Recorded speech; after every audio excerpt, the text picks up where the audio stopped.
विश्व स्वास्थ्य संगठन ने रूस, चीन, अमेरिका और ब्रिटेन में अलग अलग चरणों में जारी कोरोना वैक्सीन के ट्रायल परिस्थिति स्पष्ट कर दी है। डब्ल्यूएचओ ने साफ कहा है कि अगले साल यानी 2021 से पहले कोरोना वायरस की वैक्सीन बनने की कोई उम्मीद नहीं है। डब्ल्यूएचओ के मुताबिक अगले साल तक वैक्सीन मिलने की उम्मीद है, लेकिन इसके मैन्युफैक्चरिंग और डिस्ट्रीब्यूशन में और भी वक्त लग सकता है। डब्ल्यूएचओ के कार्यकारी निदेशक माइक रेयान ने कहा कि कोरोना वायरस की वैक्सीन बनाने के मामले में शोधकर्ताओं को सही कामयाबी मिल रही है, लेकिन साल 2021 के शुरुआती दिनों से पहले इसकी उम्मीद नहीं की जा सकती है।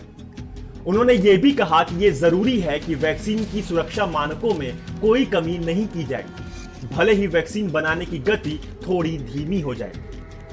रेयान ने कहा, हमें अपनी आंखों में देखने की हिम्मत होनी चाहिए और लोगों से आंख मिलाने की भी हिम्मत होनी चाहिए। आम लोगों को ये वैक्सीन देने से पहले हमें उन्हें सुनिश्चित करना है कि वैक्सीन को सुरक्षित और प्रभावी बनाने के लिए हमने हर संभव एहतियात बरता है। हम ये करने में थोड़ा कम समय ले सकते हैं, लेकिन वास्तव में देखा जाए तो अगले साल के पहले हिस्से में ही हम लोगों को वैक्सीनेट करना शुरू कर सकेंगे। उन्होंने कहा कि कई संभावित वैक्सीन अपने ट्रायल के तीसरे फेज में हैं और कोई भी वैक्सीन सुरक्षा मानकों या प्रभावी होने में अभी तक फेल नहीं हुई है। उधर अमेरिका के स्वास्थ्य एवं मानव सेवा विभाग के मंत्री एलेक्स अजार ने बुधवार को बताया कि उनके देश ने फाइजर कंपनी के साथ कोविड-19 टीके को लेकर समझौता किया है, जिसके तहत कंपनी उनके द्वारा विकसित किए जाने वाले टीके के पहले 10 करोड़ खुराक दिसंबर में अमेरिका को उपलब्ध कराएगी। अजार ने बताया कि समझौते के तहत अमेरिका कंपनी से अभी टीके की 50 करोड़ खुराक और खरीद सकता है। फॉक्स न्यूज पर अजार ने कहा, लेकिन अब उनका सुरक्षित और प्रभावी होना और खाद्य एवं औषधि प्रशासन से उनको मंजूरी मिलना भी आवश्यक है।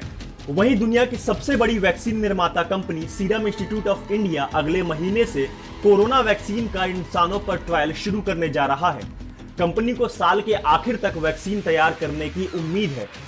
Serum institute of India Oxford university से वैक्सीन बनाने का करार तो कर ही चुका है, कई और वैक्सीन कैंडिडेट्स पर भी काम कर रहा है। एस्ट्राजेनेका के साथ मिलकर उसने ऑक्सफोर्ड वाली वैक्सीन की 1 बिलियन डोज सप्लाई करने का टारगेट रखा है। देश के सबसे बड़े अस्पताल एम्स में कोरोना वैक्सीन का ट्रायल शुरू हो चुका है। एम्स दिल्ली देश की उन 12 जगहों में से एक है जहां कोवैक्सीन का ट्रायल हो रहा है। यहां पर सैंपल साइज पूरे देश में सबसे बड़ा है, इसलिए यहां के नतीजे पूरी रिसर्च की दिशा तय करेंगे। एम्स पटना और रोहतक पीजीआई में वैक्सीन का ट्रायल पहले ही चल रहा है। गोवा में भी ट्रायल की प्रक्रिया शुरू हो चुकी है।